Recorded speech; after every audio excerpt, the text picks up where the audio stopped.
Trojan fans, welcome to a very special edition of the Peristyle Podcast. I am your host, publisher of USCFootball.com, Ryan Abraham, joined alongside Mr. Triple Double himself, Connor Morrissette. We got a special guest, and we have a huge topic to talk about, breaking news in the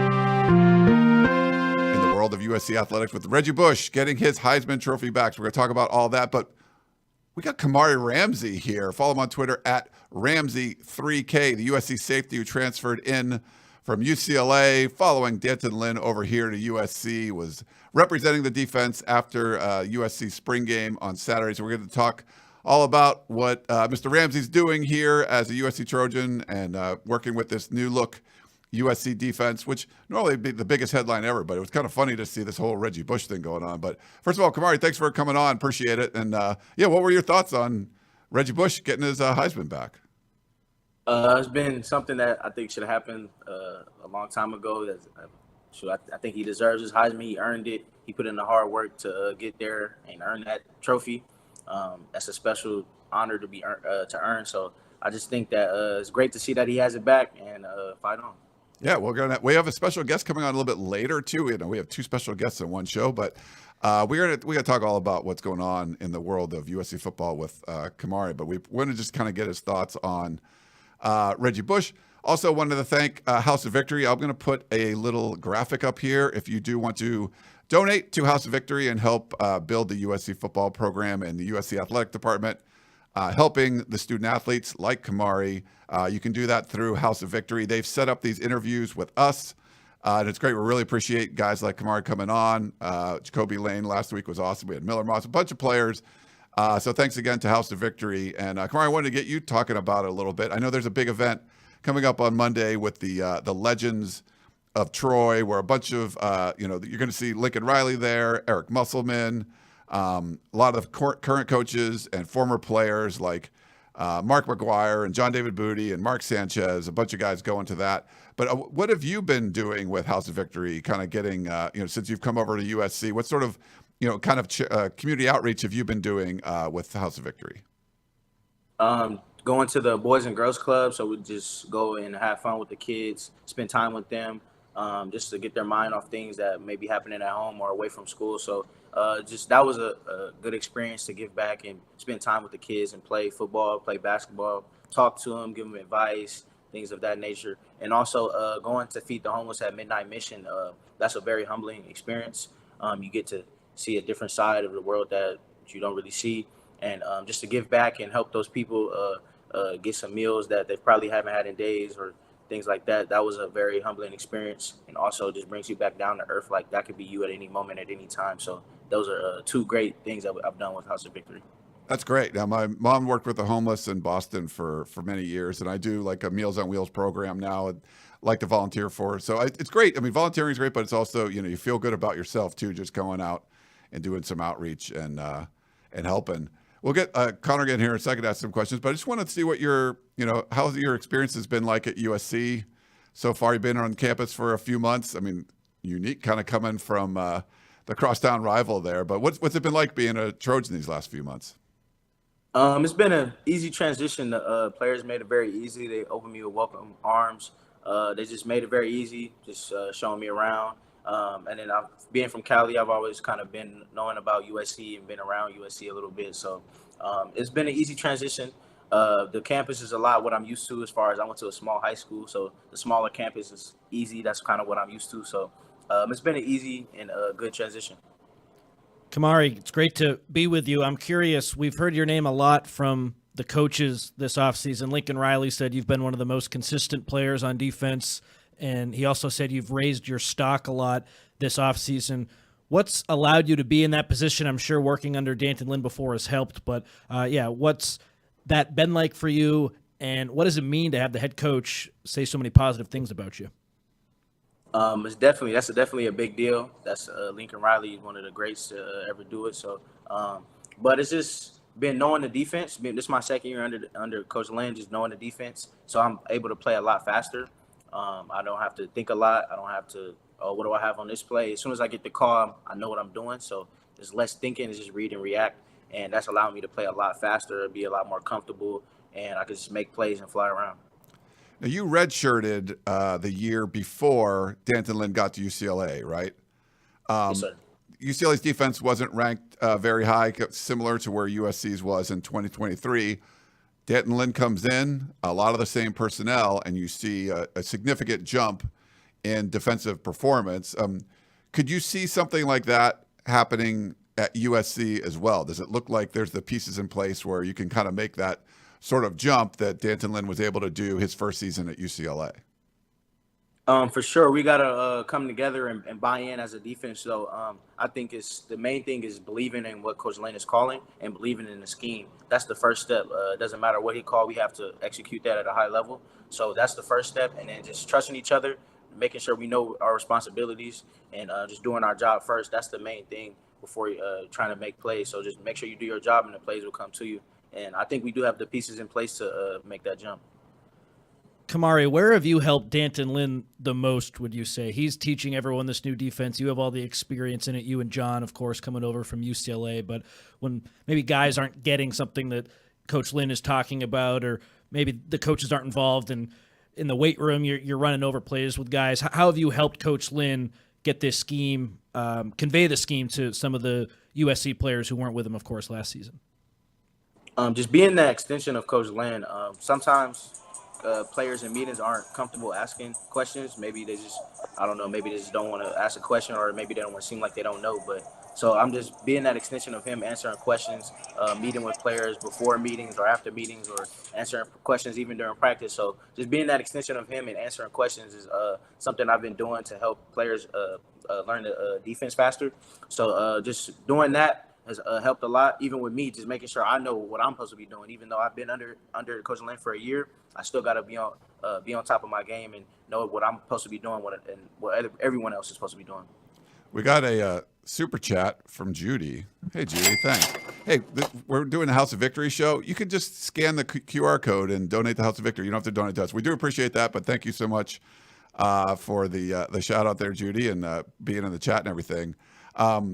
I wanted to see, as far as this defensive back room, it looks like, from what we've been able to see, and we have limited kind of viewing with practice, it just seems like it's a really deep group, and there's a lot of talent there. I mean, obviously you get 4 interceptions in the spring game, and it caught a lot of USC fans' attention about, hey man, secondary looks a lot better. I mean, young guys like Marcellus, Williams, balling out, and then more veterans like you that have come in and helped out too. What does that look like from inside that room? I mean, does it seem like you guys have the makings of what could be a really good secondary?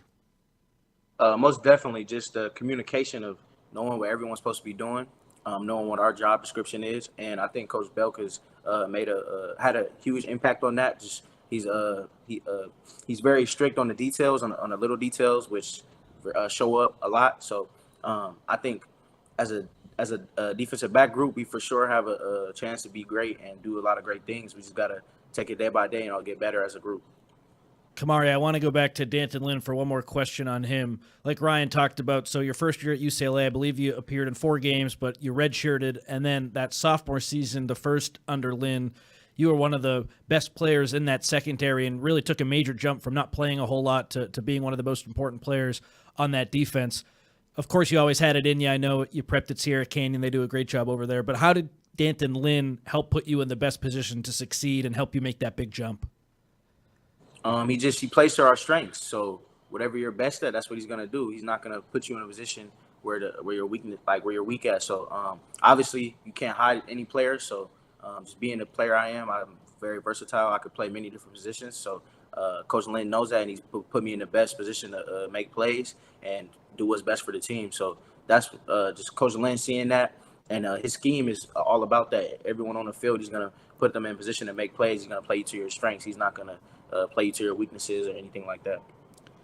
What were some of the challenges for you from this spring? Just going out there and same system, obviously. With your defensive coordinator coming over, but new school, new environment, and everything. What are some of the challenges you kind of faced going through maybe the offseason workouts and spring ball here at USC? Just proving myself over again. Obviously, going from a redshirt freshman, I had to prove myself my first spring ball to becoming a starter. So this is new coaches. Only coach I knew was Coach Lynn. So just proving myself to the players and to the coaches that I could play, and that I know what I'm doing. I'm comfortable out here. I make plays. Just you got to do that all over again. Just because I'm in a new environment, they don't really know who I am. I was a competitor against that they was competing with. So now it's just proving myself all over again to the new coaches. Kamari, I'm going to put you on the spot for a little bit here. 15 spring camp practices. Spring camp is done. Which player on offense or defense was the spring camp MVP, would you say? Oh, that's tough. I'm going to have to go. That's pretty good. Yeah, I'm going to have to go Marcellus Williams. He had a great spring. Young guy came in, balled out, a couple picks. I think he probably led us in picks as far as like during the whole spring ball. So, yeah, he balled out, just real poised, never panicking. I think he's probably the MVP. Doug Belk, comes in, and a lot of the defensive staff that were brought in sort of, had high-ranking positions where he was a defensive coordinator at, a Power 5 program.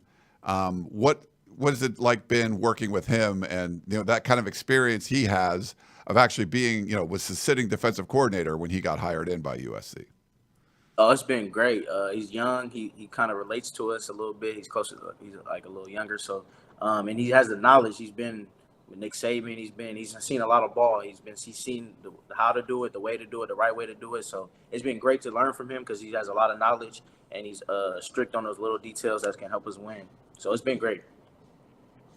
What is the defensive identity of this team, Kamari? Because Danton Lynn and Coach Belk, a lot of the coaches, they're new, and they talked about we're not going to be able to get the whole install done in the spring, but we want to develop an identity. What would you say that identity is after 15 practices?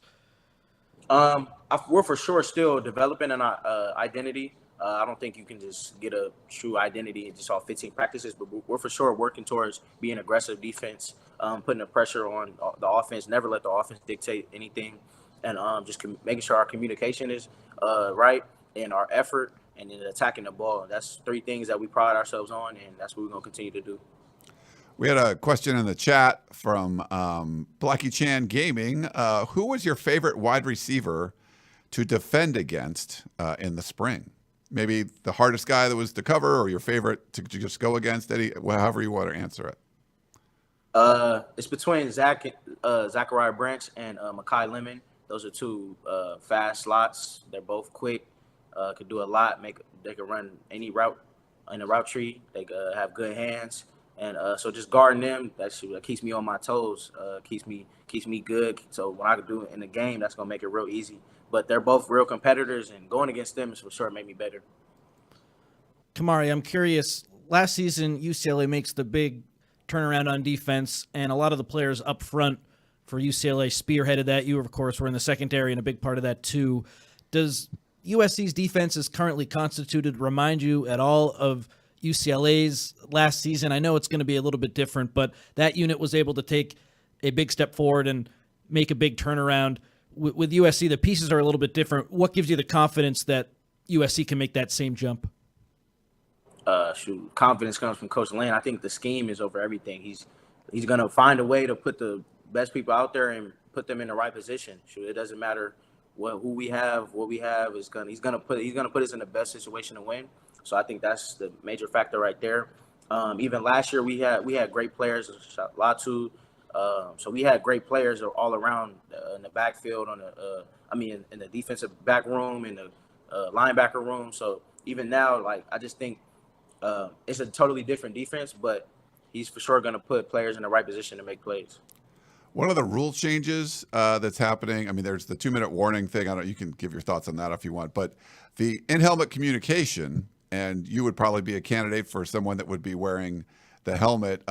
What the discussion been like about that? How things could change getting the play in for the defense, and I don't know if you implemented any of that, during the spring, but how would that all work if you know?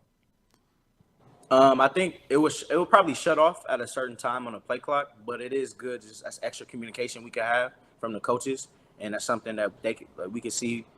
Maybe they might see something that we don't see, or we can communicate something that we see that they don't see. So I think that is good for the game and good for college just to help players even play faster. So I think I like the new rule, and I think I really do like it. I think it's gonna help a lot. Did you get to do any of it in the spring, or have you guys got to try it like with the microphones and stuff? Yeah, we did try it. Sometimes it's a little, you got to get the hearing part is a little off or something like that. So sometimes it's a little, you have to say the call maybe one or two more times, but it's for sure gonna be probably right for the season. So would you be one wearing the helmet? Like, would you be like getting the call in from Danton Lynn on the sideline? It depends. It could be the middle linebacker. It's really whoever they choose, but it's most of the time it's probably the middle linebacker. Okay. Yeah, and the quarterback. So on both sides. So it's probably either going to be the quarterback or the middle linebacker. Yeah. I think I read in the NFL like 4 or 6 teams have a safety, and then the rest are middle linebackers. So that makes a lot of sense. I think a lot of people, Kamari, thought it could be you because of your experience under Danton Lynn. So we'll just have to see what happens in the fall. As a follow-up to that, what do the next 2 months, 3 months look like for you before fall camp? What will you be up to? Getting stronger, getting faster, getting bigger, just working on the details, getting in and out of my breaks, making sure I have fluid hips, footwork, just anything that goes in with being a DB and being a football player, just trying to be the best football player I could be. And obviously I'll be in summer school too, so just staying on top of my grades. And, so just really becoming a better football player, studying the playbook, helping anybody else who needs help with the playbook. And yeah. A lot of talk about the simplicity or complexity of different defenses. And I think a lot of the players that we talked to this spring from the defensive side, talked about we have the ability to play fast. We kind of know what what's being required of us. I know Danton Lynn said they're going to kind of do the install for the defense kind of slow, make sure everyone gets it.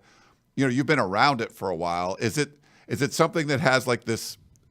It's kind of simple to grasp, but it maybe looks complex to the opposing offense. How would you kind of describe it to a fan that doesn't really know the kind of intricacies of what this is defense and how much it really entails as far as complexity?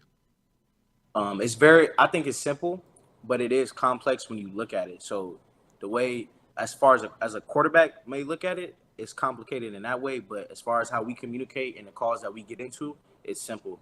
So it's many different things out of many different looks that we could do. So to mess with the quarterback, different disguises and different blitzes and coverages that we could do to mess with the quarterback. And that's the name of the game. It's just, if we could throw the quarterback off, then that's what we want to do. Kamari, as a newer guy, who's helped you adjust to life at USC? Who are you closest with on the team so far? I'm close to a lot of the guys. They're all cool. They all welcome me with open arms. But J-Rock, Jalen Smith, we from the same city, Palmdale, California. So I already kind of knew him coming over. Christian Pierce has been really cool. I've been hanging out with him. Zion Branch, all cool people. So John Humphrey, we already knew him coming over. So it's really just a multiple guys that I've been cool with, and we just became closer as I got here. What we didn't really kind of get into this earlier, but just sort of what went into your decision to transfer? Transferring schools is very common now with the transfer portal, but going to like a rival, it doesn't happen quite as often. But Southern California guy, there happens to be 2 major universities here, so it's helpful if you want to stay home. But what kind of went into that decision to go to USC? The first thing was just trying to get into a school with my major. I wanted to major in business, and we all know USC has Marshall School of Business, one of the best programs for business out there. And so that was a major factor. And then Coach Lynn leaving, I just felt like I played great in his scheme, and I liked how I fit in his scheme. So that was another factor too. And then just want to be on that big stage. USC, they have a tradition of winning and a winning culture, and just if I could be a part of bringing USC back to where they were, that would be something really big for me, just being from Cali and just seeing how that was. Was Lynn leaving sort of the straw that broke the camel's back? Were you maybe going back and forth, and then when he got the USC job, you were like, okay, I'm probably going to transfer, or did you think you were going to transfer before he left? So it was really weird that year. I kind of knew he was going to leave just because of how good our defense was playing. And I was like, yeah, there's somebody's going to come get him, like the NFL or a different college. I just knew somebody was going to get him because we were playing really, really good. So, that was a factor into it. Obviously, I had to do what's best for me and my family. So, just rethinking everything, we just felt that it was best for me to go into the portal. It's funny you mentioned Lynn, and it's sort of, I mean, maybe an anomaly when to make the jump, if you're going from college to NFL or NFL to college, it's, there's a lot of similarities, but it's kind of a different sport. For him to be able to be a first-year defensive coordinator, in college and come up with a scheme that you would think an NFL guy was going to have like the thick playbook and it's like going to be so complicated, and guys are like, and we've seen that happen a lot where guys come from the NFL and they just throw way too much on guys that are in college, and it seemed like he got that right away. I mean, did you kind of see him develop what he wanted from your defense that first year at UCLA, and was part of his mindset like, hey, I got these guys 20 hours a week. We can't put a million things on their plate. We have to kind of make it more succinct so they can get out there and just play fast. But did you kind of see that when he came in? Because it was really his first time doing it. Yeah, when he came in, it was more of I think it was more of him like saying like we think he had trust in us players as from our football IQ standpoint. He wanted to put a lot on us to see what we could handle and what we can understand. So as we grasped the information really fast, it was like, okay, so I can push the needle a little bit more and keep giving them more information on it, and we can run a lot of different stuff. So I just think it depends on the group of players that you have. And if you have a high football IQ group, then you could push the needle, you could give them more information. And him coming in, I think the main adjustment was just the hashes, because the NFL hashes are different than the college hashes. So that was probably the main adjustment he had to change with and get familiar with was the hashes. But anything other than that, it was really smooth sailing as far as how he implemented the defense and how he gives information and how he teaches his defense. Kamari, we have some questions here from some people on our message board, fans who wanted to ask you some stuff. Gate Call wants to know, which NFL defensive back do you compare yourself to and why? I would say Derwin James and Kyle Hamilton. Just watching them, they're very versatile. They could line up anywhere. Sometimes they play nickel, sometimes they're guarding the slot, blitzing, lining up on the edge, lining up at linebacker in the post, playing man-to-man, playing zone, curl, flat, hook, curl. So I really like their games and how versatile they are, because you can't take them off the field because they could do everything, and that's something I pride myself on. We had a question on in the chat, too, from Jeff. Riley said how much of a team these guys are, I guess playing like a team. How is the locker room culture at USC kind of compared to what you experienced over at UCLA? Both type groups, we both had good cultures, good. We were tight, we were close. I think that's the key to having a successful group, is just knowing each other, having chemistry with each other. And so they're both really good. Similar question from Ty0214. He asks, does it feel weird at all transferring between rivals? What did your former teammates say at UCLA when they found out you were going to USC? No, it doesn't feel weird, just because I have to do what's best for me and my family first. And my teammates, my friends, we were been there a year and a half, almost 2 years. So we came together, we were tight, and they were happy for me. They know that I was making the best decision for me. And there was no bad blood between us. Firehouse Hostel had a comment. This guy's the next Ronnie Lott. Not bad. Man, I hope I can live up to that legacy. In Lincoln We Trust wants to know, we asked you about defense, who's impressed you the most? What about on offense? Who's impressed you the most in spring camp on the offensive side of the ball? I'll probably say Quentin Joyner. He's been really, really nice. Obviously, Zach and Makai and Jacoby, those are all great players. But the one that surprised me was for sure Quentin Joyner. He's a lot faster than I thought, and he's got some great vision, and he's been really good. You weren't around USC last year. I mean, you played against USC, but I don't know what the team morale is like when you have like one side of the ball that's performing at a very high level and the other side that's just not, wasn't good enough. Obviously, Lincoln Riley made a lot of changes on that side of the ball. There's a bunch of players that are back. Do you get a sense that like the morale's up for those guys, that they feel like, hey, this new staff is coming in, we got new players? There's a lot of optimism that this defense can be a lot better, because I mean, you can kind of get beaten up a little bit after, having sort of a poor season. I guess, maybe your first year at UCLA, you get a little bit of that experience, and then you guys turned it around a lot. Do you kind of get that sense from talking to some of the players that were on this team last year when the defense wasn't as good? Nah, it's a team sport. You don't want to get into that mindset of the defense isn't doing good or the offense isn't doing good. It's a team sport, so if one part's not doing good, then we all not doing good. So we just try to make sure that both sides are doing their job and they're both balling, and that's what you get. That's what you win. That's how you win games when both sides of the ball are doing their job, and even special teams. So it's a team first. So we pride ourselves on lifting each other up. Ivy Trojan wants to know, has anything surprised you about being a Trojan so far, or has it been about as expected coming over to USC?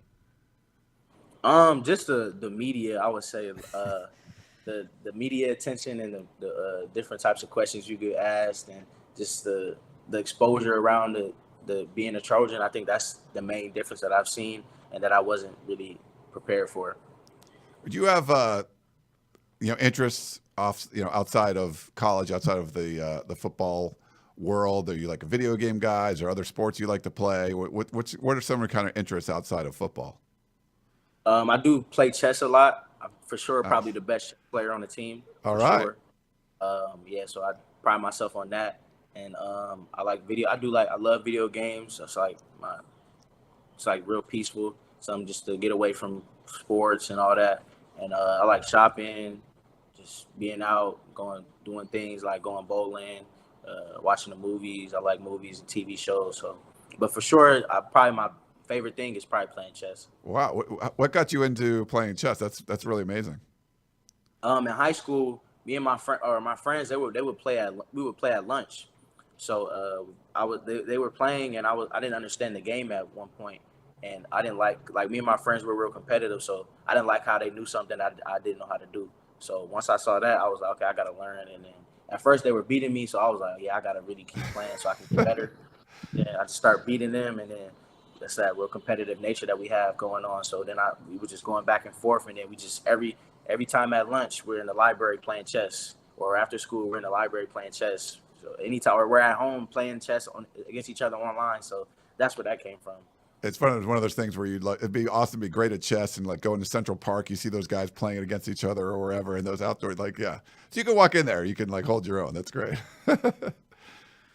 Kamari, you've had the opportunity to play for Chip Kelly, who of course made a national championship game at Oregon and is known for that great offensive mind, and then Lincoln Riley, who's had all the success with quarterbacks and winning a lot of games at Oklahoma and USC. Can you compare and contrast their coaching styles? What was it like to be coached by Chip Kelly, and what's it like to be coached by Lincoln Riley? It's been a blessing to be coached by both of them and have the opportunity to play for both of them. They're both masterminds on offense. The spread style open you up, make you defend the whole field. So I'll probably say it's just I'm not really sure on their styles of play, but it's been a blessing to be a part of, because going against it in practice every day makes you a better player and prepares you for anything. So just seeing the things that Lincoln Riley puts on the field and then seeing the things that Coach Kelly puts on the field, it's very interesting and very hard to guard too. So it's just made me a better player and a smarter player. We'll get you out of here with a few more of our questions from our message board. What's your experience been like in the strength and conditioning program this offseason? Is it similar to what you were doing at UCLA? A lot of people, that's the big buzzword, strength and conditioning buzzwords, I should say. You guys bulking up. What's your experience been like in the weight room this offseason, and was it similar to what you did at UCLA? So in the winter, that's when most guys are going to put on the most muscle and transform their bodies, because you don't want to do that right before the season. You want to give time for that. So I'll probably say it was kind of similar as far as the lifting part and the running part, but because it's all lifting weights and running and getting stronger, getting faster. So it's really similar. You do a lot of the same movements, but for sure, Coach Wiley has gotten us right though. He is a great coach, and he's been working us a lot. Another one from Trojans Up. Does it suck to tackle Brian Jackson in practice, the true freshman running back? Yeah, Brian Jackson, he's big, he's fast, he could run hard, he has a little wiggle to him, he got some jukes to him. So for sure, he's for sure one of the up and coming running backs that's going to be really, really good. And then we got two more questions for you here. First, Trojans 247 wants to know, what do you think the strengths of the defense are after 15 spring practices? Just our communication and attacking the football. We want to make sure everyone's on the same page. If one person's wrong, then we got to be all wrong. So If the communication has to be there, and I think that's grown. We've been getting better with that. And it's attacking the football, creating turnovers.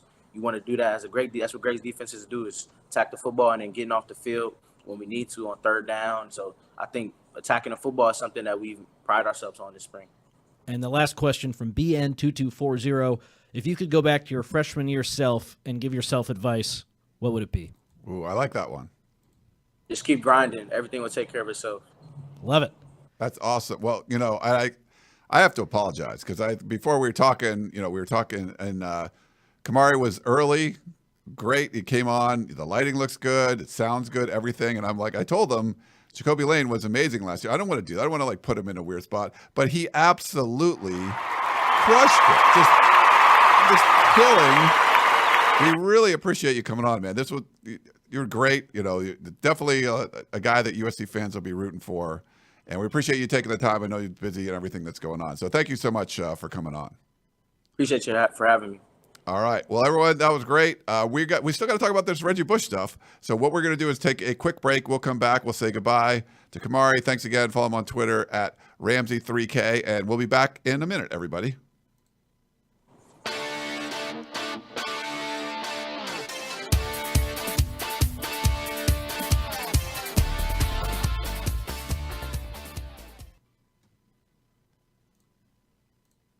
All right. We're back here on the Peristyle Podcast. We got to talk about, well, first of all, that was awesome. Another great guest. I mean, Lane was great. Ramsey was great. Kamari, out of all the guys we hadn't talked to, probably would have been one of my first picks. And when you said we got him, you didn't even ask me this week. I was like, okay, let's go. This is going to be great. I just thought of it, and usually what we do is we'll kind of huddle up and say, hey, who do we want to try to talk to? We'll reach out to our friends at House of Victory. We'll see if we can make it happen. And this one I called an audible, and it just said, hey, can we get Ramsey on? And just great. I mean, absolutely killed it. Someone I think the USC fans could root for. Yeah, it's weird going from rival to rival. I forgot to ask him about Kyle Ford coming over. That's a fail on our part, but that's okay. We can, but that's, I forgot about that too. And I made a note to ask him about that, and I just forgot. That's okay. But that was before Kyle had officially committed. So I was going to ask what the back channels were like. Was he communicating with Kyle? I wonder. Yeah. But before we jump into everything else, we didn't really kind of do our preamble, but Blackie Chan says today's an amazing day to be a Trojan. It is. There's so much going on. We got to talk about Reggie Bush getting his Heisman back. I just want to let everyone know, too, because we don't get to say this at the top of the show. When we have a guest on, we just want to get right to them.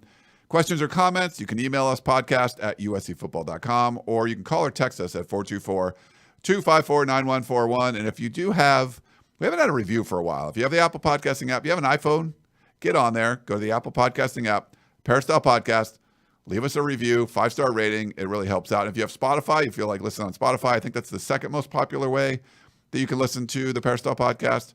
You can leave us a 5-star rating over there as well. We would appreciate that very much. We also appreciate our sponsor, Trader Joe's. Go over to TraderJoe's.com.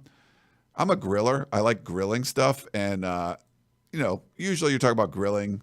It's meats, Connor. But if you go on to TraderJoe's.com, they have, you're looking for some lunch ideas. They have a half-hearted BLT salad where you're grilling some bread, which is cool. You make your own croutons. It's awesome. But then you're grilling the romaine. They have really good romaine over there. If you like to I like making salads with, different lettuces. I used to work in the produce department growing up. So I tried different lettuces, but I like romaine a lot. But you can take out the big pieces of romaine and grill them. So they have a really good recipe on the site right now. Half-hearted BLT salads. You got bacon, little tomato, cherry tomatoes on there and all that stuff, and homemade croutons. So make sure you check it out. But yeah, it's fun. You can grill the actual, the romaine. So it's good. I don't know if you've done that before. I have never grilled romaine, I'm afraid. But you're more of a meat and potatoes guy. New England. That's literally when I grew up, before I came to USC, it was meat and potatoes all the time. So it sort of was vegetables, different kinds of food. Now I eat everything, like sushi and Mexican and all that stuff. But growing up, in New England where we did.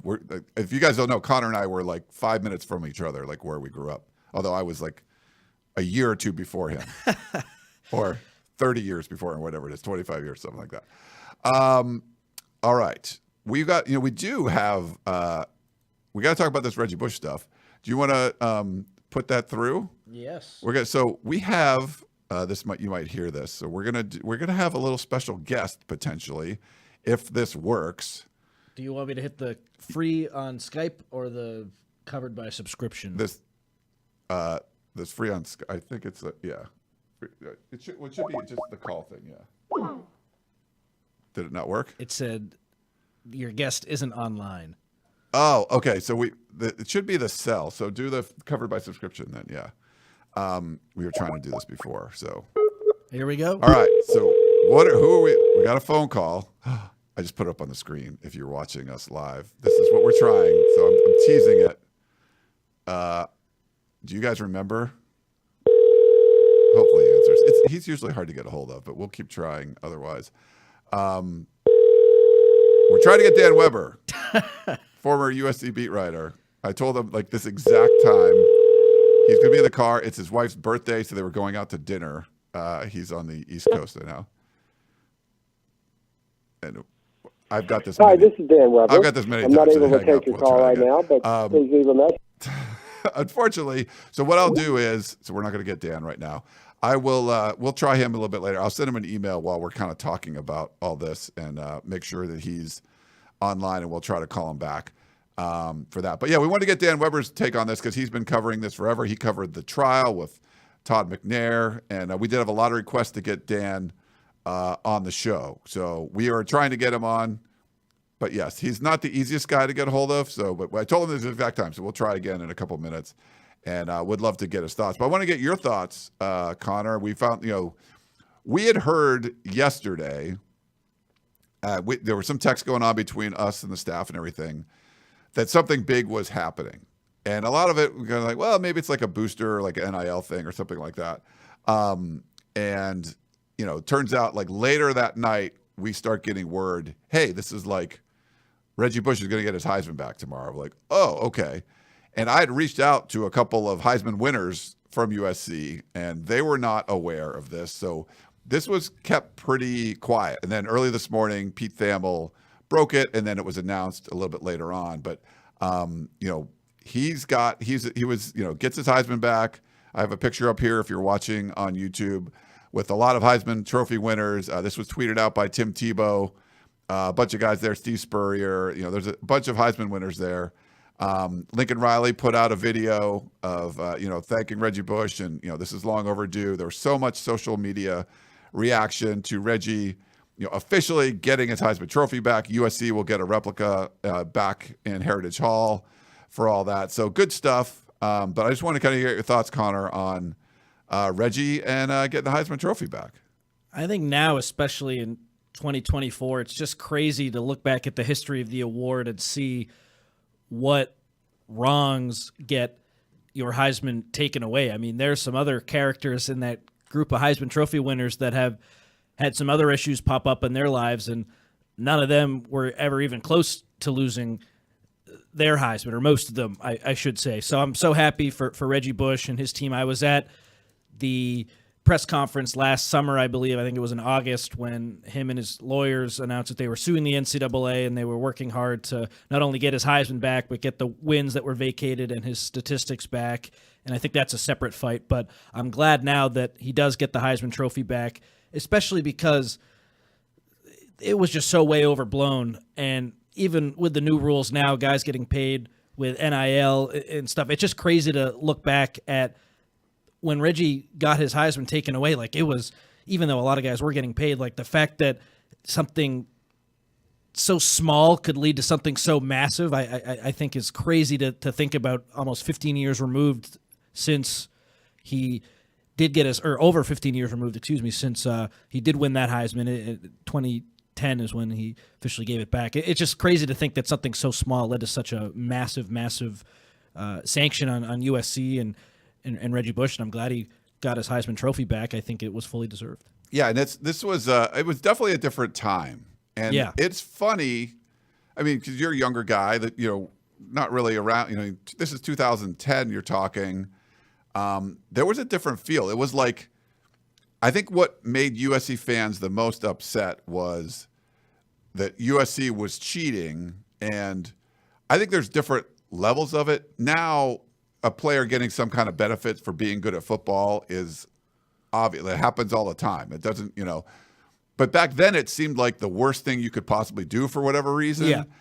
And then things came up like the Jerry Sandusky stuff. You're like, okay, those are crimes. This is not, a benefit. But I think the thing that really upset USC fans, and I've had even desk people from like 247 calling me about, getting some information on this. And what you really have to convey, and what USC fans were trying to tell people, was USC did not benefit from anything that Reggie Bush and his family got. Now, I think the family probably flaunted a little more than they should have. I mean, these were basically wannabe agents that were trying to entice him to sign with them so they would make money after he left school. So his family and, to some extent him, got some benefits that you're not supposed to get as a student athlete when you're in school. I love that Dan doesn't know how this works. He's literally calling me on the cell phone. Like, that's not how this, Dan, we're doing a live show. I try to tell him all that stuff. So we'll call him in a second. I'm sure, so he should be able to answer the phone now. They weren't getting any kind of benefit. And what I think was happening in a lot of the parts of the country when USC was rolling that way, it would have been different if he got money to go to USC. Like if you were like, hey, he was normally going to go to Texas, but some booster came in and paid him a bunch of money and he ended up at USC. So that's why USC got him. He was already at USC. Like that wasn't the case. It was about someone trying to get him to leave USC.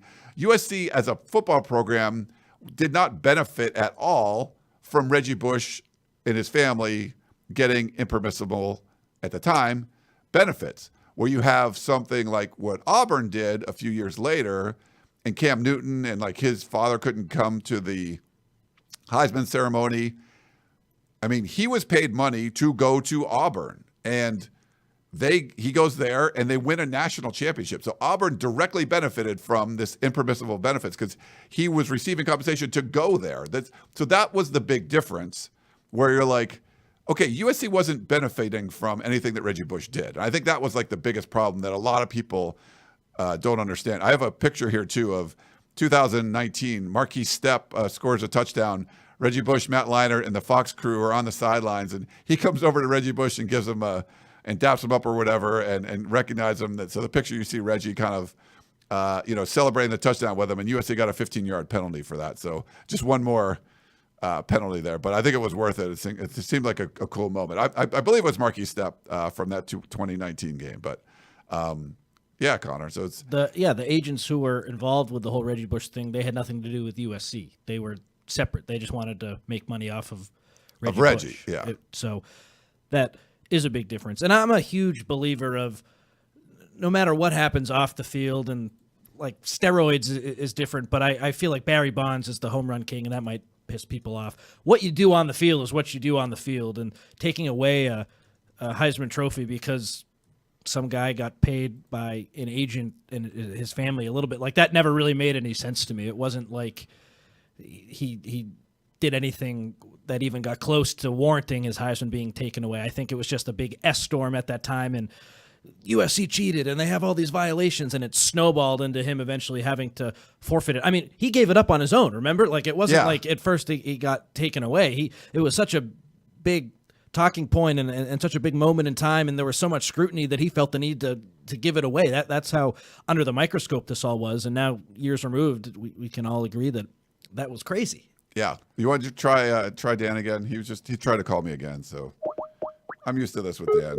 I miss Dan. I know a lot of people miss Dan, so hopefully he's on the phone. Hopefully he's ready. It's ringing. We miss him on the podcast, He literally just tried to call me, so this should be a no-brainer, but come on, Dan. This is great podcasting, Hi, this is Bill Weber. I'm not able to take your... Well, we'll try. again later. Yeah. So it was. It's a big morning. I think it's a big time for USC athletics. There's still some fans that are upset. And Reggie, I think some of this was in his control. He could have been more contrite, maybe apologetic of how things went down and all that. And maybe this gets kind of cleared up sooner. But it was the right thing to do. It needed to happen one way or the other. I don't think the NCAA was very much involved in this one. This was more of a Heisman Trust who originally said this is sort of up to the NCAA. Then you kind of realize there's really no more teeth left in the NCAA. They want this sort of like hanging around as just kind of a wart on the award and the ceremony and all that much longer. You can make everyone happy. You had guys like Johnny Manziel tweeting about it. I know USC athletics behind the scenes have been pushing for this to get Reggie his Heisman back and all that. So I think that in that case, it's just something that needed to be done.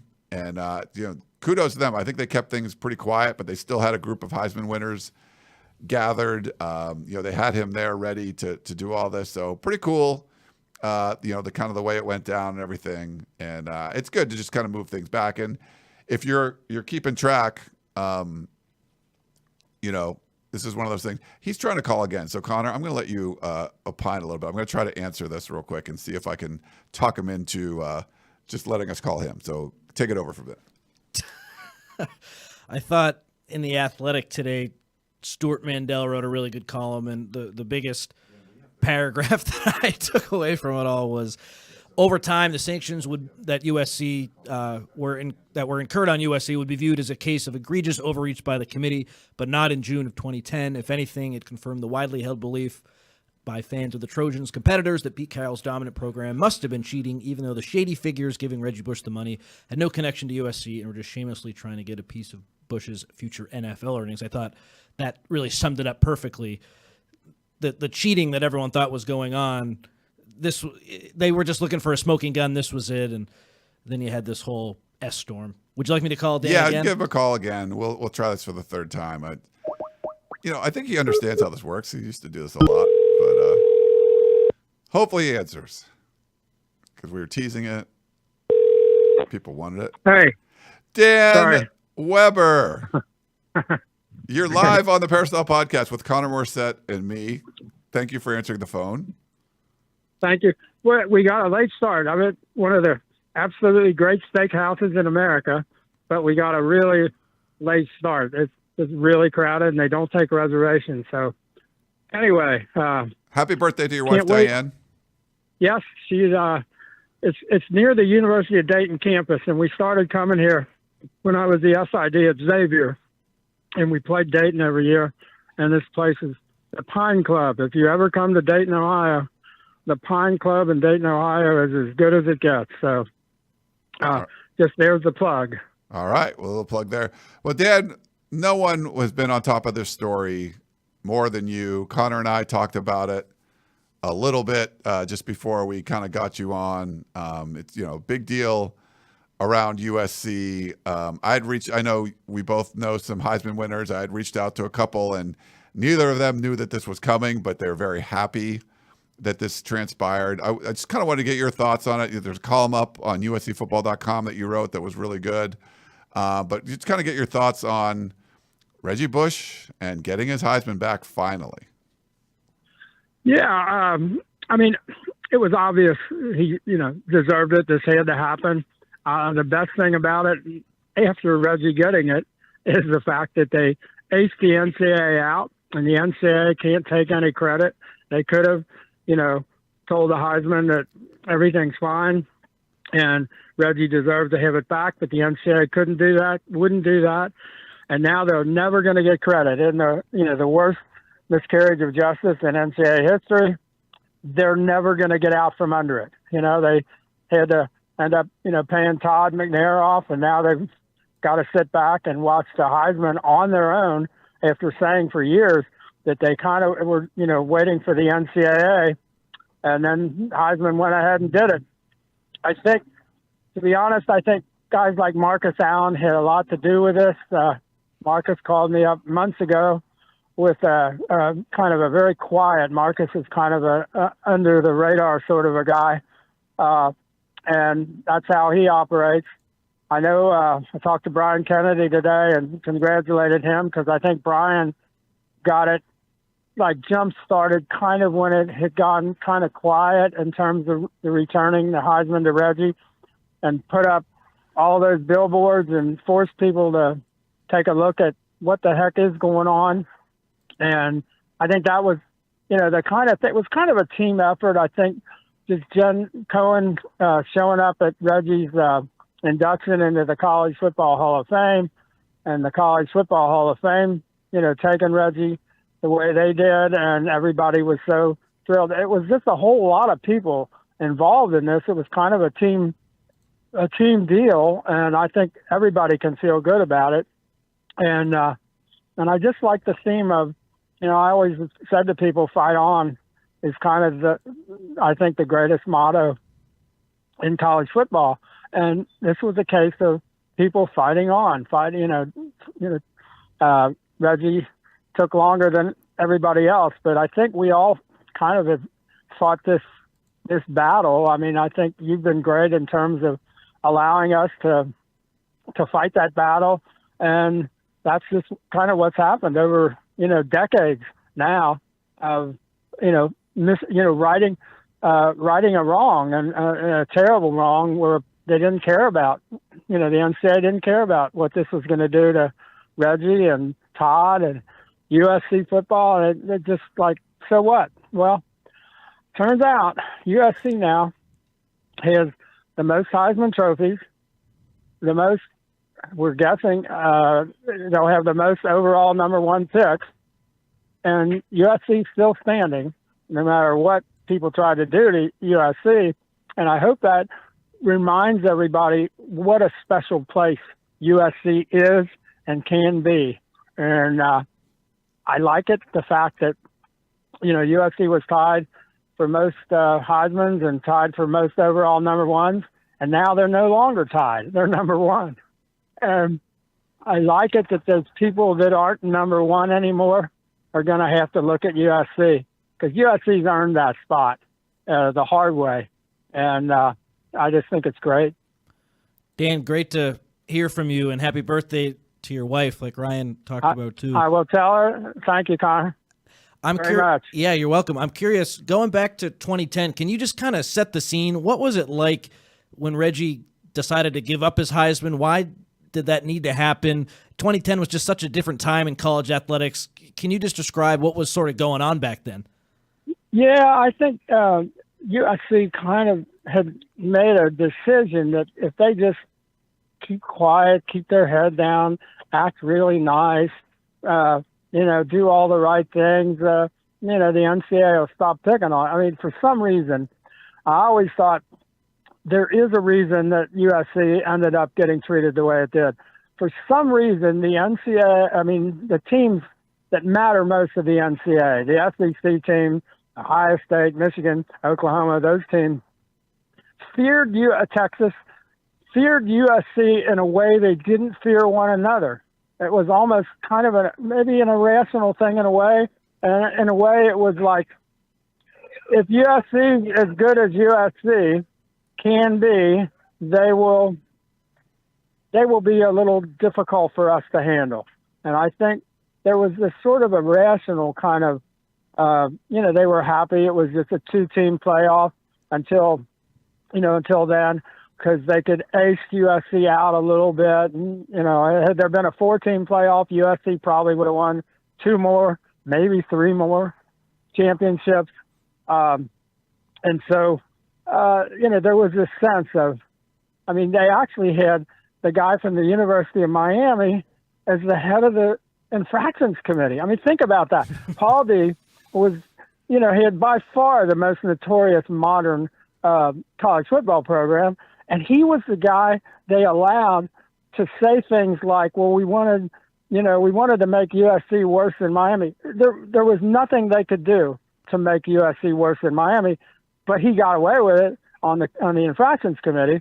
And so, I mean, one of the things we got to do was Ryan allowed us to do every possible story. And from the first story we ever did to today, it's unbelievable. We didn't get anything wrong. Well, I mean, the first story was something about the NCAA's missteps on McNair. Missteps on McNair. Yeah, I remember that. Missteps on McNair. And every one of those was correct. And over the years, basically, I mean, the law firm that handled Todd's case told us that you guys were the ones that took the NCAA down. I mean, without you, the NCAA wouldn't have become what it is today in terms of governance and the way they handle. And, you know, nobody trusts them. Nobody believes them. Nobody gives them any credibility. Nobody allows them to do anything. They basically, college football has said, we're moving on. Screw you, NCAA. We're past that. But people who know this best, and I'm going to brag a little bit, said we got it right. And we got it completely right. And ultimately, probably played a really big part in taking the NCAA down. I used to tell the people at the LA Times, I said, if you guys would have done the stories we did, you'd have won a Pulitzer Prize. But they wouldn't do them. They wouldn't do them. And part of the problem was it was hard to defend USC because USC wouldn't defend itself. And it's really hard to defend somebody who won't defend themselves. And that was the most frustrating part of the whole thing, which is why when Todd did what he did and then Reggie got back in the game and said, the heck with this, I deserve my Heisman back. That made all the difference, that USC people stepped up for themselves and said, you know, we're not taking this anymore. And they were exactly right. But yeah. Well, Dan, USC did have very poor leadership, and they've had it for decades, and they're finally doing better, getting better coaches, athletic directors. But we've talked about this for so many years about the bad leadership. If you had good leadership then, I think you probably would have handled this whole thing differently. And I want you to remember, so we were at Rivals at the time. So USCFootball.com was part of the Rivals network.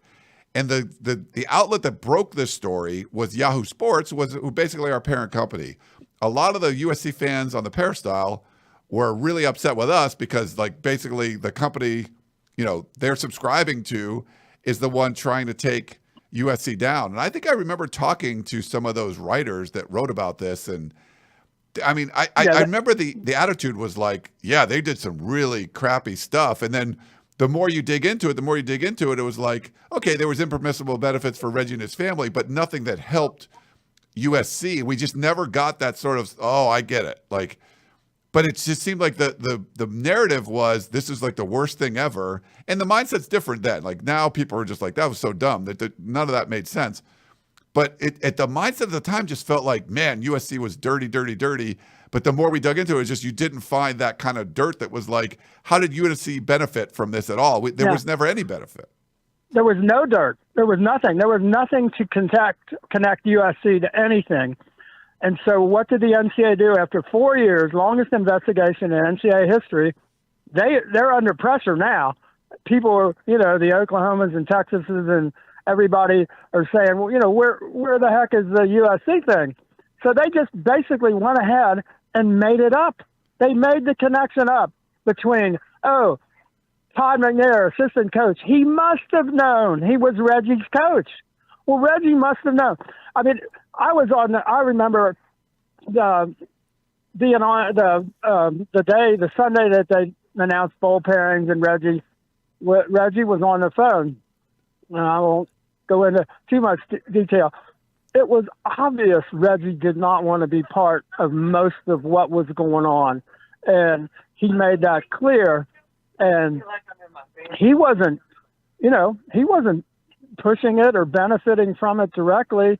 It was for benefiting other people, in the family. That's never been a standard, as Cam Newton proved with Auburn. And yet they didn't have anything else. So they had to go there. And the people that, went along with it. I mean, that was the thing when they finally had the Todd McNair trial and you saw them put on the witness stand all of those NCAA officials, and you realized how dirty it was, how dirty everything was, that they knew what they were doing, and they just went ahead and did it because that was what you had to do at that time. But the thing that made you so, sad was he didn't care that they just tried to destroy Todd McNair's life to start with, and then Reggie Bush's heritage, to just take that away from, that he's the only guy in Heisman history that you're going to take his trophy away. I mean, don't you people have any, sense of right and wrong? I mean, it was wrong, and it was wrong from day one, and everybody knew it. They knew it. They knew you knew it. It was just an ugly time, and it probably couldn't happen now. And I know I was talking to somebody at USC today, and who was there, and he said, I tried to explain to him what it was like. And he said, I do that almost every day to try to let people who weren't here know what it was like to be here and what was going on. And it's almost so crazy that people look at you like, that couldn't have really happened. They did. No, nobody would do that. Yes, they would. And they did. And now they're the losers, and USC is still, still there. They're still looking up at USC in terms of, Heisman Trophy winners and number 1 overall draft picks, even despite, what they did to USC for the last 15 or more years. USC's still there, and good for USC. They deserve it. Well, Dan, we really appreciate you coming on. I know you got dinner with your wife. Happy birthday to Diane. Please tell her hi. And missed talking to you on the show. So it's great to get some. Well, anytime. I love talking. That's what I do. So all right, Dan. Anytime. I love to do it. All right. Well, thanks so much for coming on. That's Dan Weber, everybody. Make sure you check his column out over at uscfootball.com. You got him off now? Yes. Cool. So good stuff there. Thank you, Dan. Yeah. All right. So apologize for the technical didn't go as smoothly as well, but we already had a guest on to start, so it was kind of hard to add one in the middle, but we pulled it off. It's always interesting talking to Dan, and he's very passionate about it. There's a lot of knowledge there. He was the one standing on that soapbox in the beginning saying, this isn't as bad as what they're saying. And when the sanctions came out, Connor, you imagine 2-year bowl ban, from 85 to 75 scholarships for 2 years, 15 less scholarships a year. It was, 30 less scholarships overall, and only being able to have a 75-man roster instead of an 85-man roster. 7 or 8 years after Reggie Bush had played, and the word that we got was they could have made it worse, and it just didn't make sense. But a lot of people, USC was kind of the villain. If someone hammered Alabama a couple years ago, you'd be like, yeah, they deserve it. They've just been so good for so long. It was kind of similar. People just were like, oh yeah, they must have been cheating. It's fine. And then the more you look at it, you're like, okay, what the hell happened there? This wasn't anything that the school was really doing. Besides, they did have some incompetent leadership that just happened to hire Pete Carroll, and that worked out. But it was a really weird sort of time. And after a while, you kind of look at it like, holy crap, what was really going on there? It just didn't seem that bad. And you look at it now, and it's like, you did what? How did you get almost the death penalty for that?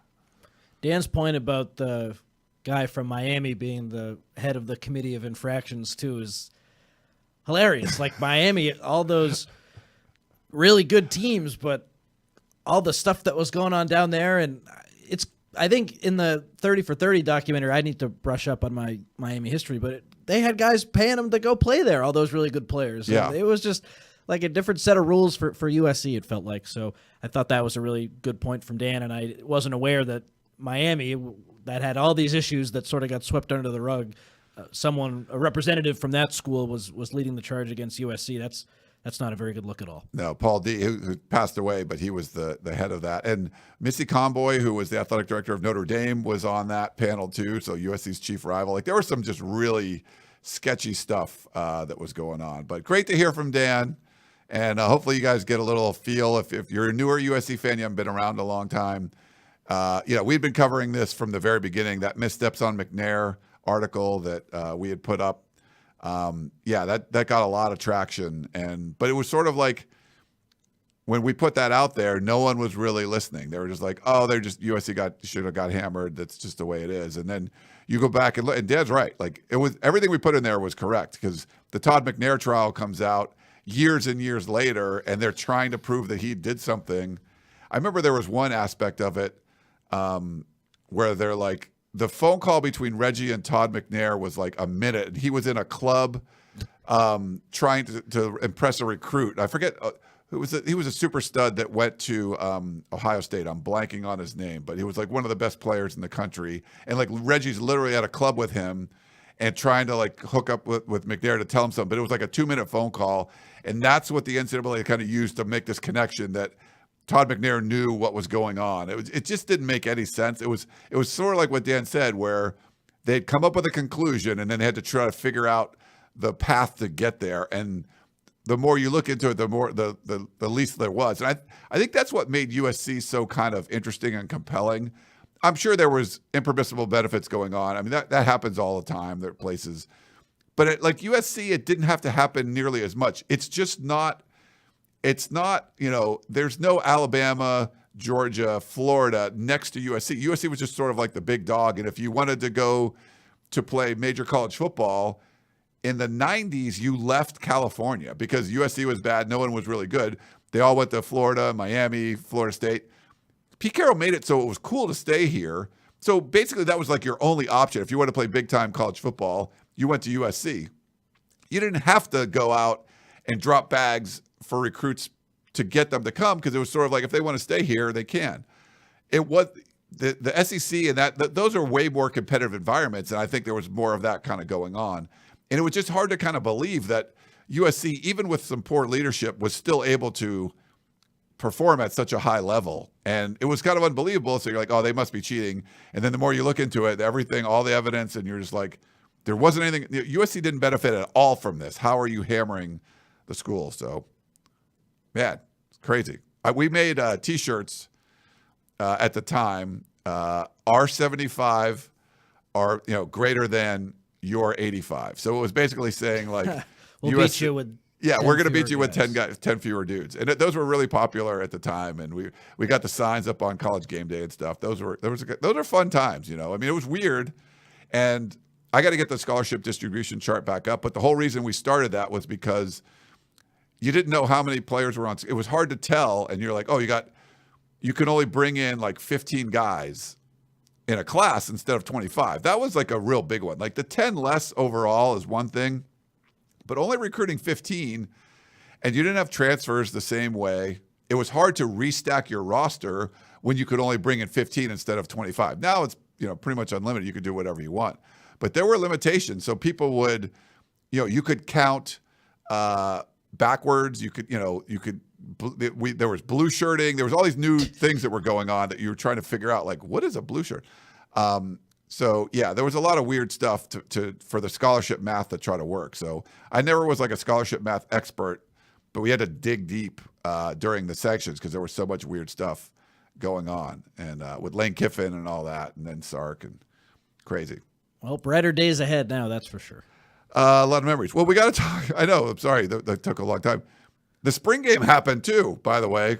We're like over an hour into the show, hour and 10 minutes of the show. We haven't even mentioned the spring game.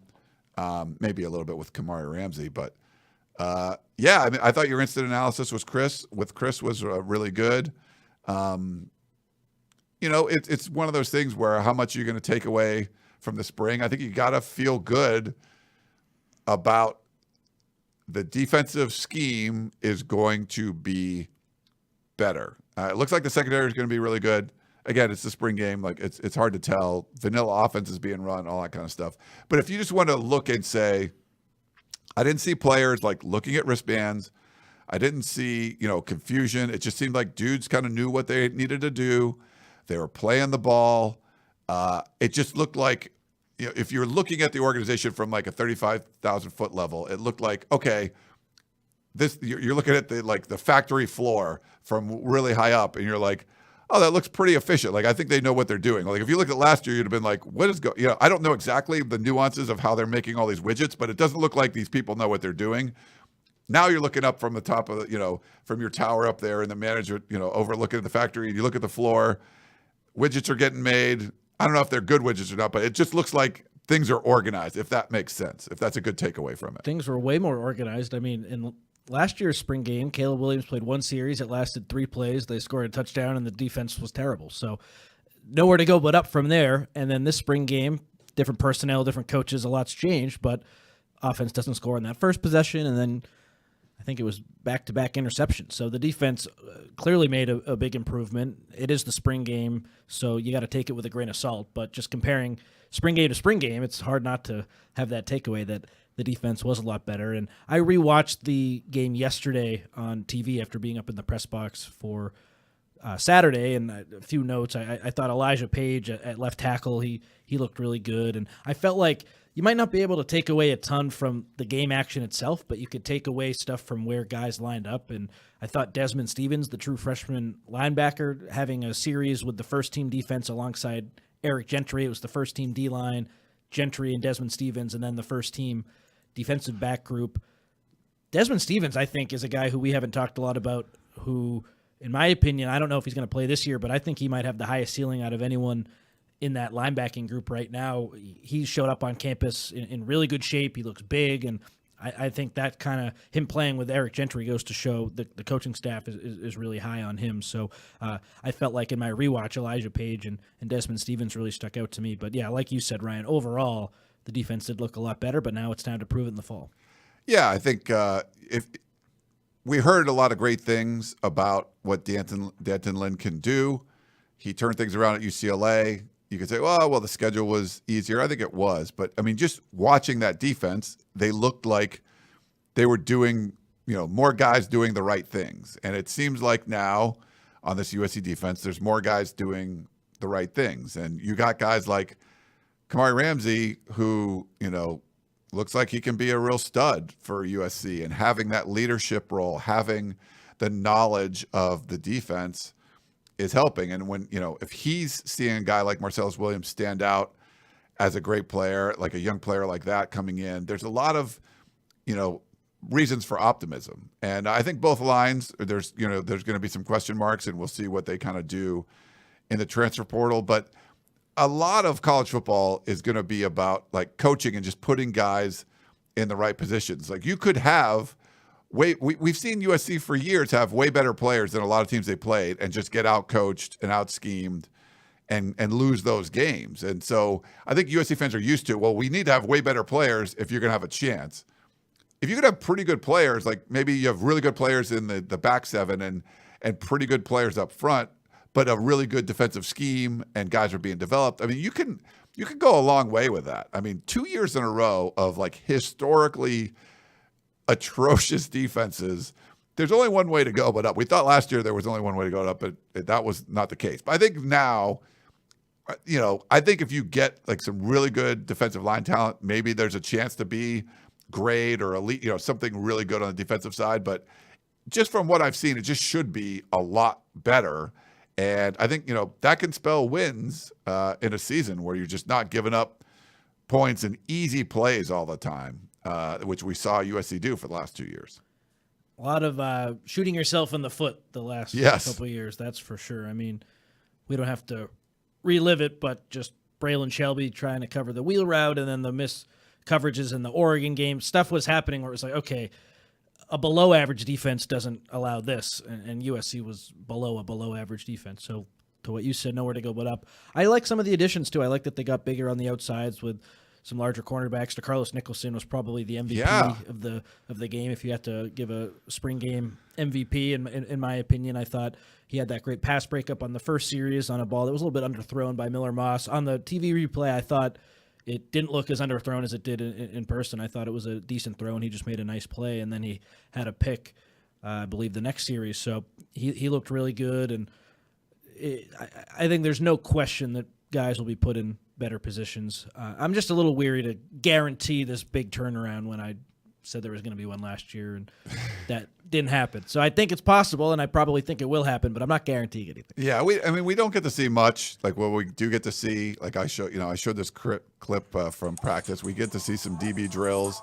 If you're watching on YouTube, you can see it. Yeah, like that stuff, that's fine. It's good to see, what guys are doing, and they look good. But until you see it actually out there in real life, and we didn't get to see tackling. They were doing thud, so that was a little disappointing. I would like to see a little bit more of that. Well, the thud was for the first group, so they didn't want to get any of the first guys hurt. And then the second and third groups, they're like, go kick the crap out of each other. That's why Marion Peterson on that one run, he gets hammered, and then he gets hammered again, and then he gets hammered again, and then he finally goes down on the fourth try. It was nice to see some actual football from the younger guys, because I think they need a lot of the reps, and that's what Lincoln Riley probably had in mind when he opted not to do thud with those guys. That was fun. Yeah, and offensively, I think the running back room is going to be fine. Woody Marks we got to talk to, and some of the young guys they have there.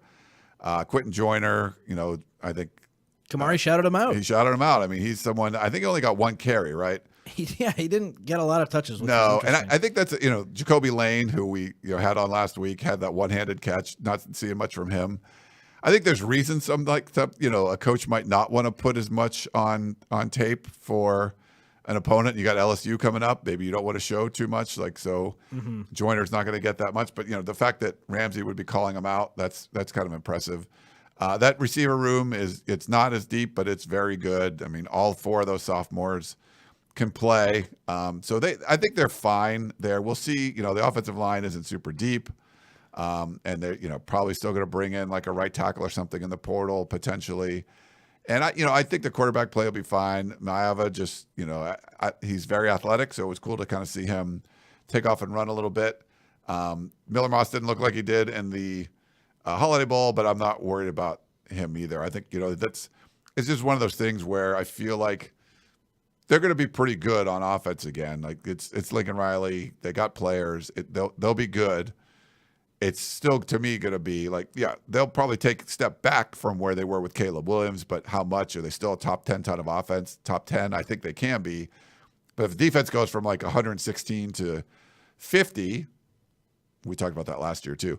You can be a lot better as a team. It's not a 7-5 regular season team anymore, even in a harder schedule in the Big Ten. But any concerns on offense? To me, I think they're going to be fine. Offensive line, probably the biggest concern. Yeah, depth of the offensive line, probably the biggest concern. I agree.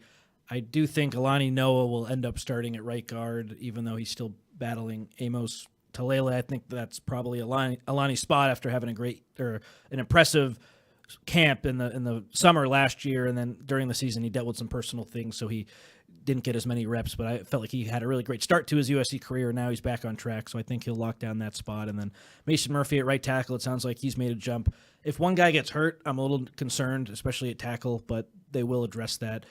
I think overall, Ryan, if you're trying to be like the glass half empty person, who's the number one receiver? I think there's a bunch of guys that have a chance to be a number one receiver, but it's not like you're bringing back a Taj Washington or a Brendan Rice, someone who's really proved it through a whole season that they have that number one receiver potential. I do think there's a whole number of guys who have the potential. We just got to see it. The running back room, I'm a little concerned, one injury, and then if it's Woody Marks, you're relying on a lot of really inexperienced guys. Miller Moss, first year as a starter. So there's a lot that has to go right, but I do think with Lincoln Riley, with that Holiday Bowl build-up, there's a confidence that wasn't necessarily there last year. There's a team chemistry that I think is stronger than there was last year. Even though there are some questions, I do think this team has the potential to be pretty solid on offense, of course, and I'm excited to see what it looks like. But there are some questions, and some stuff could go wrong, too. I don't think it's going to be perfect on offense. The schedule's tougher. We'll see. We had a question in the chat from Lamont. Thanks for watching live on YouTube. We had a couple hundred people in here live. Not bad. I appreciate that.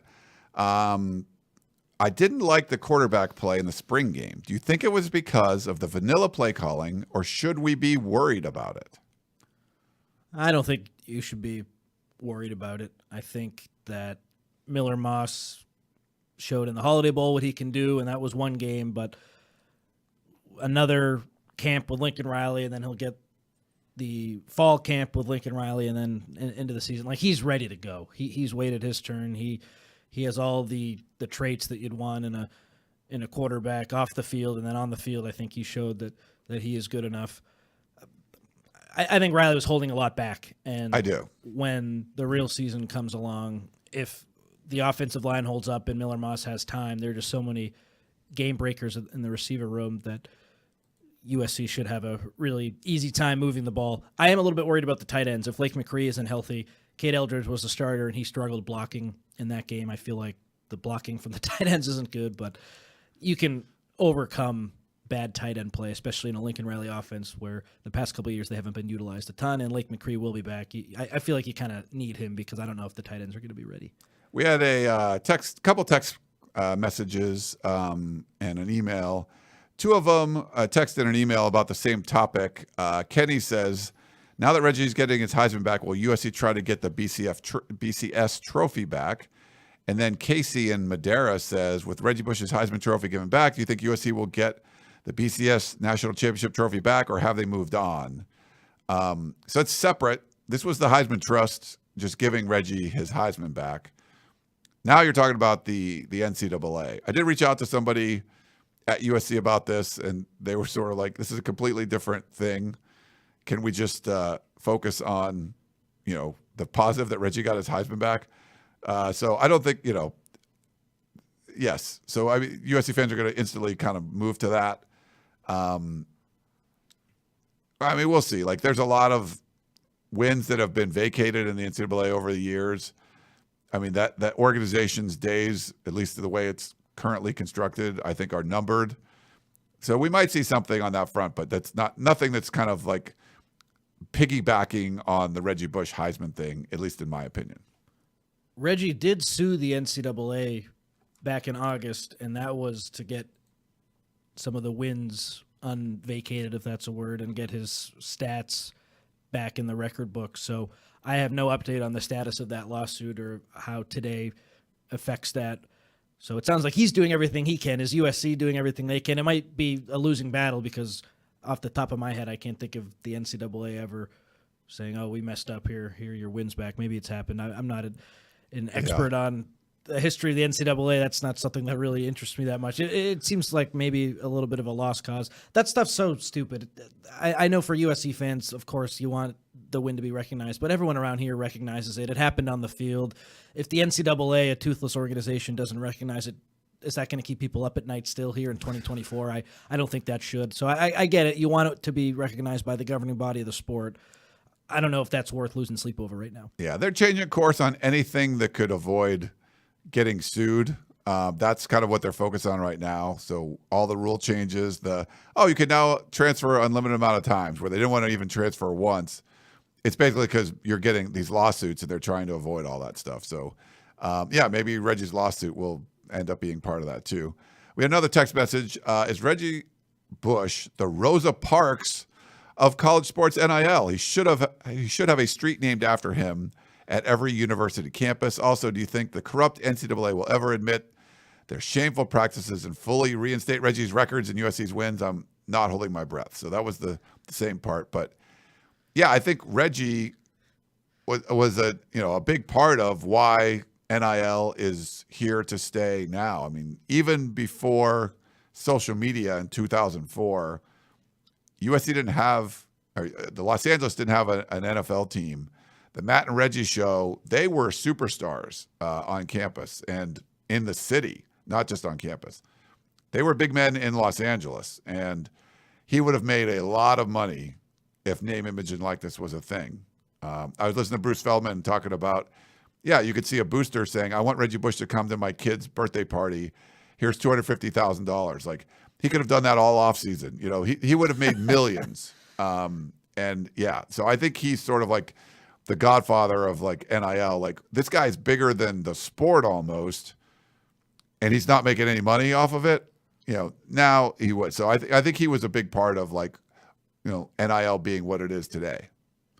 I don't know. I feel like any good player at any time, if you're really good, there's going to be money around you. You know what I mean? And if you're marketable, like people before Reggie Bush were good and marketable, and I bet they could have gotten a lot of money too. I don't know if he played a huge role in NIL. It was all about that court case. That was sort of what flipped it. So, and I don't think I want to touch the Rosa Parks comparison. Yeah, but, that's maybe a little whoever was involved in that lawsuit, I feel like that would be the more apt comparison. But that.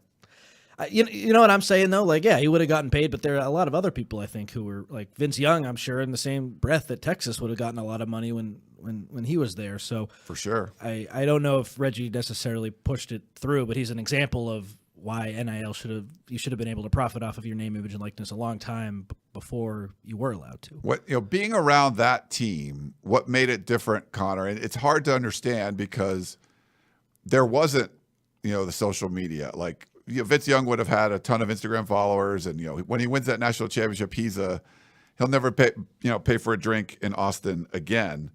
What was unique about USC is that it was like mixing of they were like Kobe Bryant, like they were as big as any sports star in Los Angeles at the time. There wasn't any NFL, and starving for football. I remember a reporter from, this woman comes up like dressed like she was, going to some kind of club or something. She's coming to practice in the media scrum and comes up to me in her heels and on the practice field was like, is Matt Leinart here? And because he was dating someone on the Hills or whatever, like Kristen Cavallari, like he was, they were going to the best clubs and you were talking about benefits. Like, yeah, they had like the keys to the city in LA and we're doing all the cool stuff. But you weren't doing this in, Lincoln, Nebraska or Tallahassee or even, Austin. I mean, you're in the entertainment capital of the world doing this. So I think that's sort of what made it. They were so big, but you were also in Hollywood, and it was like you were kind of these, it elevated you. So I think that's what put Reggie Bush. There's a lot of really great players. I mean, you can argue Reggie's one of the best that's ever done it, but being in LA at the time that they were, there was like this vacuum of superstars. Like when Caleb Williams won the Heisman, and I was arguing he's not a top 20 sports star in Southern California. And people, if you won the Heisman in Lincoln, Nebraska, like you're the biggest sport, the biggest star in the state or the states all around it. You don't have Shohei Ohtani there or LeBron James or Kawhi Leonard or, Matt Stafford or Aaron Donald. Like you could just go through star after star after star that, it didn't seem like there was as much of that, especially on the football side with the Matt and Reggie stuff. So I think that's what sort of like separated him a little bit. I get all that. I would just say like, what does that have to do with NIL today? Like, I don't think him being so big and them being such big stars pushed NIL legislation forward. I just think they would have made a lot of money if the rules were different then. So I don't think Reggie and Matt Leinart and that whole team had any really thing to do with the NIL stuff. And I feel like that's what the emailer was saying. Like them being so famous is why we have NIL today. And I don't think that's true. And I think when it was coming around that Reggie was an advocate for it and he kind of talked about it, like what it would have been like. And, so I think that's sort of where the connection and stuff was, but it was definitely crazy. It's all about the court case. That was it.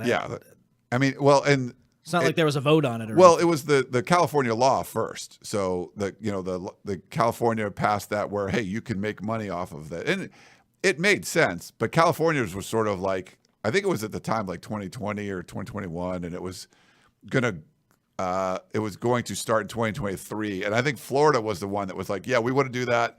And instead of starting 3 years from now, we're going to start like right now. And that really pushed the NCAA to allowing it, but they fought that tooth and nail. Like they wanted amateurism at all costs. And that was just sort of like paying players was the worst thing that could possibly happen. No one will watch the sport anymore. It'll ruin college athletics. And it's been proven completely wrong. Their argument was completely wrong. And you always wanted to be able to see with some of the Jeremy Bloom stuff, you're like, he's representing his country in the Olympics, and you don't want him to be like, come on. You're a lacrosse player and you can't go to your hometown and hold some sort of clinic and make some money off of that, or sign autographs, or do a trick shot video on YouTube. You're not allowed to like make money on the ads from that. Like, come on. Or you have 1 million Instagram followers. You're not allowed to like monetize that. Like that stuff was so dumb. So maybe it's gone a little too far now, but for so long we weren't able to do any of that stuff, and now at least college athletes can benefit off those things. That's how I see it too. I'm glad that they can, but it would be nice to have some more guidelines here. It feels like things are trending towards a not so good place, but I don't know. We've talked about it many times on this show. I don't know what rules make everyone happy and what rules keep the interest level the exact same. I wish realignment was different. I know it's great that USC is joining the Big Ten, but I mean, it would be nice if all the Power 5 leagues could get equal money, but I mean, that's just not the way it goes. Yeah. All right. Well, we've already gone an hour and a half. That was crazy. 2 special guests. First of all, thanks to Kamari Ramsey. Holy cow. Another amazing USC player guest. And thanks again to House of Victory for setting that up. And then the great Dan Weber coming on, who's been on top of this Reggie Bush stuff. So we really had to get him on. We appreciate him joining. And Connor, you just, firing questions at everybody, putting up with me. So thank you for that. Thanks for having me. It was great. And everyone out there listening, if you're watching live on YouTube, watching the replay on YouTube, or listening across our podcasting platforms, we thank you for doing that and being part of this. I know it's late April and there's not a lot of football going on, but at USC, there's always a lot of stuff kind of going on. So thanks for being involved. It really helps us to do things. And we'll keep doing these interviews throughout the offseason with different players. And we'll try to give you a heads up when a player is going to come on. If you have some questions or something, you can shoot them over. But we do love when you watch live and you can put questions right in the chat and check it out. So, it's going to wrap things up. For Connor Morrissette, Mr. Triple Double, I am Ryan Abraham. Hope you guys enjoyed the show, and we will talk to you next time.